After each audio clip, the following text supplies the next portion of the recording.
and thank you all for joining me today and for being interested in what we have to say. So, as Sarah said, I'm hoping to talk to you about how we can ensure the veterinary profession meets the needs of livestock agriculture now and in the future. But before I do that, I'd just like to thank the Traherne Trust and the Nuffield Farming Scholarship Trust for their support and the opportunity. To start with just a very brief bit of background to the project. There's about 25,000 vets in the UK that's registered as practicing vets. So those are people using their veterinary qualification for their work and based here in the UK. And this graph, that tiny red box at the top, is the 3% of vets, roughly 3%, that work in farm practice. Then the sort of pink box next to that is the 12% that work in mixed practice that are probably doing some work. So you can see actually farm vets are quite a small proportion of the overall veterinary sector. And that large grey bar on the bottom there, it represents over half of vets that work in small animal practice. And there's been a bit of talk in the farm sector about whether there's a recruitment and retention crisis. So practices saying it's very challenging to recruit people into their practices and concerns that might affect the services they're able to offer. So for my project, I was interested in exploring the whole veterinary pipeline. So the process of producing a farm vet starts with encouraging people to apply to vet school and letting people in that might consider a farm career. We have to train them and inspire them that being a farm vet is a rewarding and satisfying career option, and that they have the skills and competence to do it. Then we need to recruit them into a practice and retain them there so they stay happily working in the sector. And then to ensure the farmers receive the services that modern agriculture needs, we need to think about the business models vets are providing those services from, offering services that farmers need and value, and running business models that are sustainable for the veterinary business as well as for the farmers they serve. So I put this map in initially to show people where I went travelling, but I've put it in today to just try and acknowledge that this is a global challenge. I left the UK hoping to travel and learn answers to some of the problems I think we face. And what I found is most places I visited, people were experiencing familiar problems, similar challenges. It was almost like a sort of world tour, getting things off our chest and trying to decide what the problems were. But as I've gone around, I think there's little things we can learn from best practice in different countries and different approaches. But I wanted to sort of acknowledge at the start that there isn't an easy fix here, and it's not a problem unique to the UK. So to come back to our pipeline, I wanted to talk first about admissions and outreach and just pick out a couple of examples of things I think we can do. And so by outreach, that's the process, I guess it's a sort of university term we use for encouraging people to apply. Often it's used in the context of encouraging people to apply that might traditionally not consider applying to whichever course you're talking about or applying to university. And then admissions is the process by which we let people in, the sort of assessment process for deciding whether someone would be able to join in the course.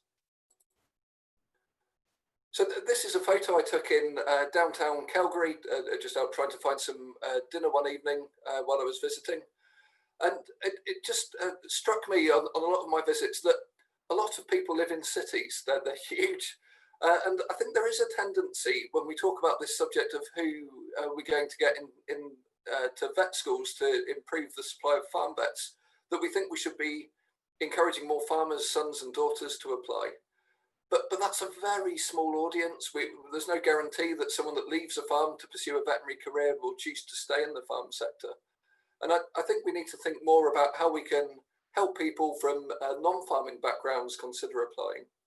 So I think part of that, I guess this links back to Hannah's talk, is trying to tell our story. Well, what is it farm vets do? The jobs change massively from what people see on TV. And we also know that people from more urban backgrounds will struggle to access experiences on farms, so that they can feel a bit removed from it. Their only encounters with the veterinary profession will probably be the local small animal vet, if at all. So I think we could do a much better job of showcasing the breadth of careers that are available in the veterinary sector, and particularly in the farm veterinary sector. I think there's probably a lot of people that would enjoy being a farm vet that don't even consider it as a career option because they're not really sure it exists.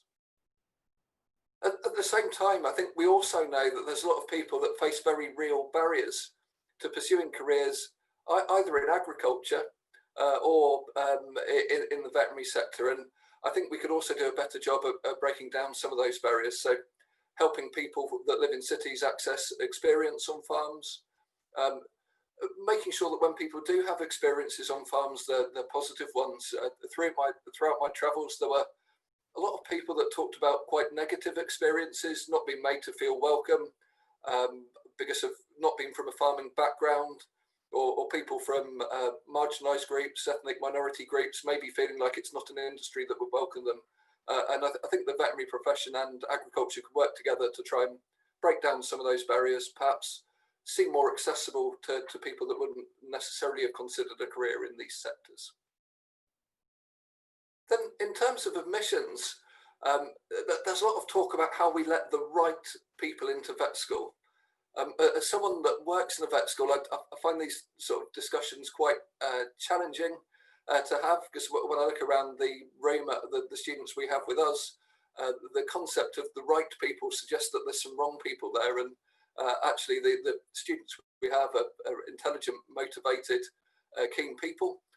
A lot of them do want to be small animal vets, and there's nothing wrong with that, but I think there's probably more right people we could welcome into the vet school. And when I was in Australia, I visited Charles Sturt University in New South Wales, in Wagga Wagga, quite a small sort of regional city in Australia. And the vet school there was set up with a specific mission of encouraging and training the next generation of vets to work in regional and rural Australia. So they specifically aim to do this.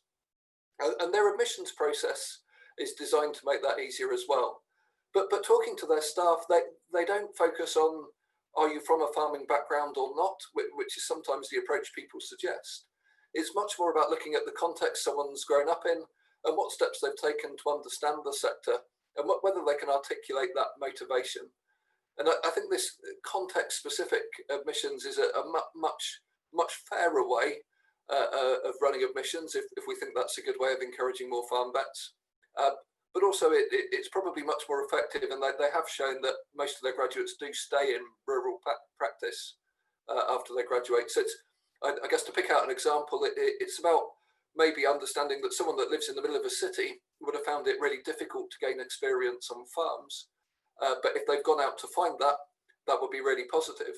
Whereas someone that grew up in a farming community but has never left their own farm and has only not made the most of the opportunities they had to visit other farms, that maybe reflects a bit less understanding of how wide the industry is and all the opportunities and challenges that are there. So it was about thinking about what has that person done to try and understand the sector, and can they articulate why they want to work there.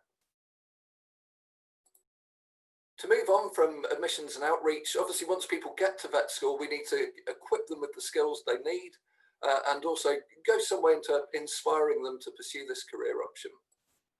So I put these photos in just because I think I get quite used to this working in a vet school, but one of the amazing things about traveling the world looking at vet schools is just the amazing scenes you see of all these simulators, which I think to people that aren't used to it probably look a bit odd. But all these simulators are built to try and help students build confidence with practical skills in a safe and humane way for both the students, the staff and the animals. So they develop their skills on these models and simulators.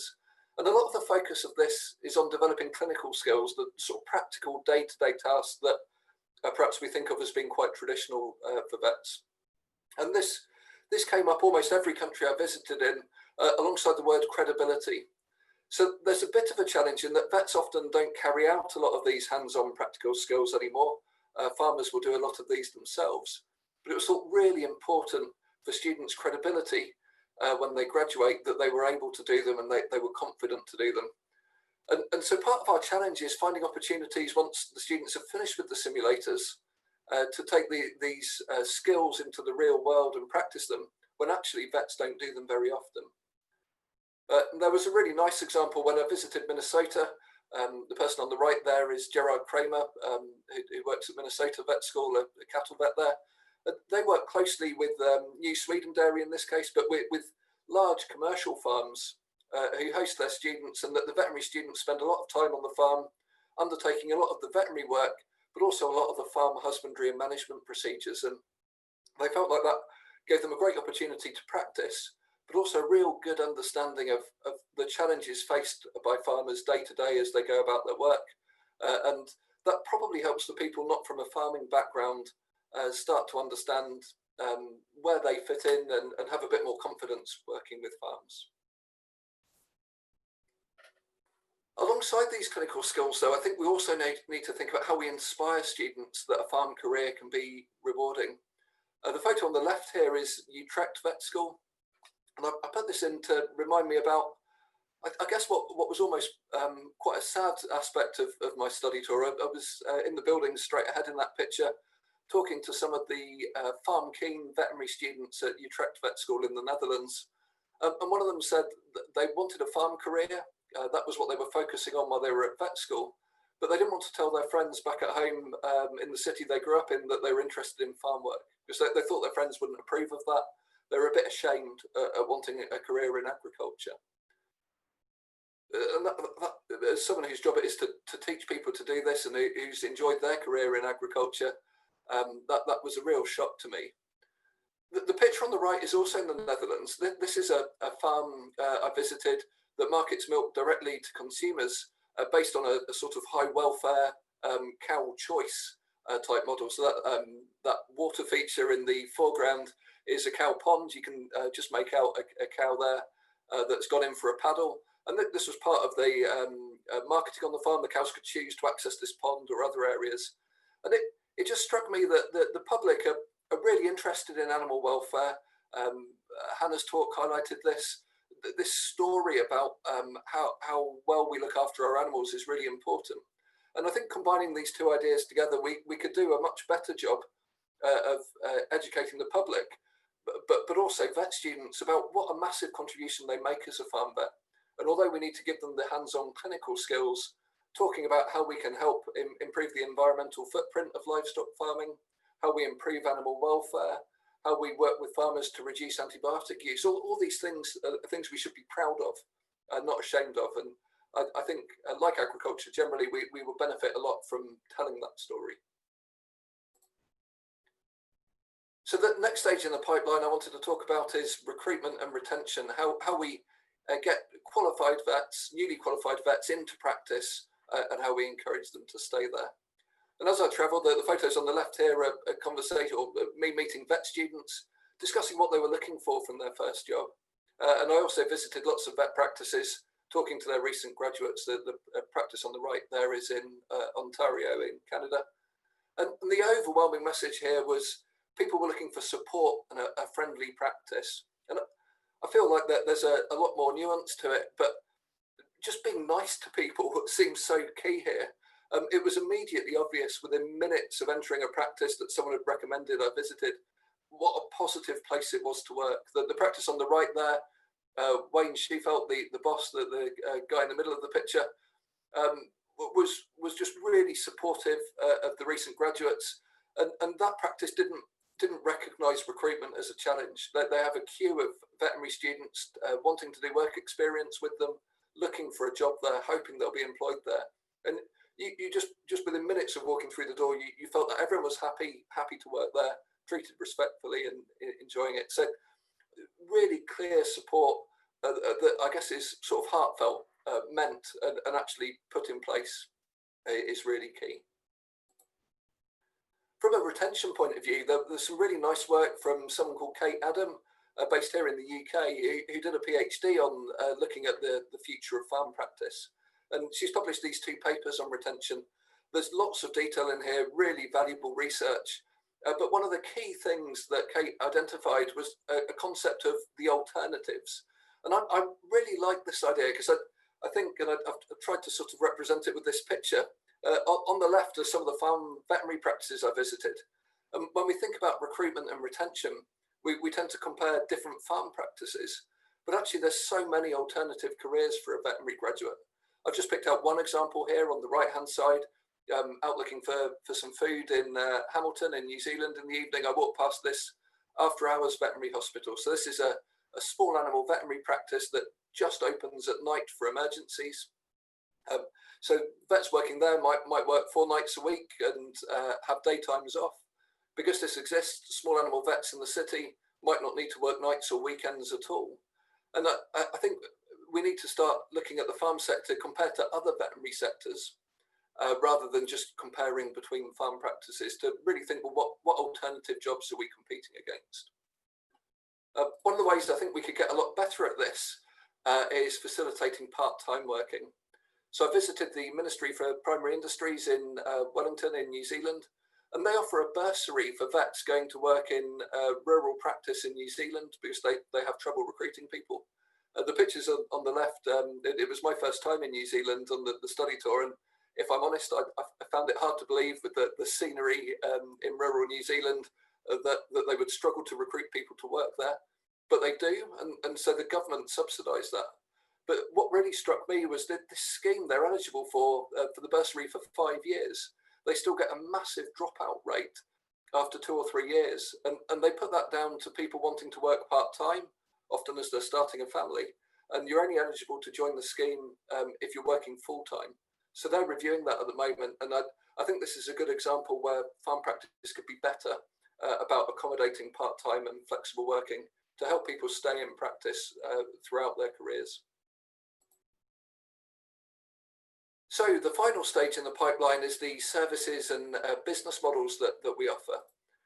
So as I travelled, I tried to spend a lot of time talking to farmers as well as vets. The picture on the left here is a dairy farmer discussion group in Alberta in Canada that I was invited to speak to. The picture on the right here is a presentation from a farmer at a conference in the Netherlands on the future of farm veterinary practice. And talking to farmers, everyone has a different view of what they want from a vet. Everyone describes the input their own vet has on the farm. But I think the message that kept coming through to me was vets need to communicate the value they offer to farms. So the farmers that seemed most satisfied with their veterinary input would often describe all the value the vet adds, partly to their animal welfare and animal health, but to the business and the economics of the farm as well. And those really close vet-farmer relationships seemed really valued. And I think it's important as vets we articulate that, and we're also able to demonstrate value, highlighting what value we offer rather than how much we cost, which I think sometimes the emphasis falls on. So as a final image to think of business models, this is a photo outside Feedlot Health Services. You can probably just make out the snow in the background there. This is just before winter really kicks off in Alberta in Canada. But this is a massive beef practice, a veterinary practice up in Alberta. Their biggest client is in Mexico, and they work with farmers all over the world, certainly concentrated in North America, but as far afield as Kazakhstan.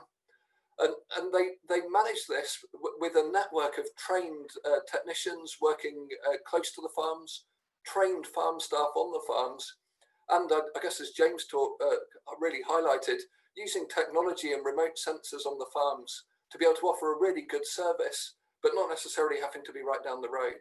And I think that meant the farmers got very good value. They got visits when they needed it, but were able to source advice from where they wanted it.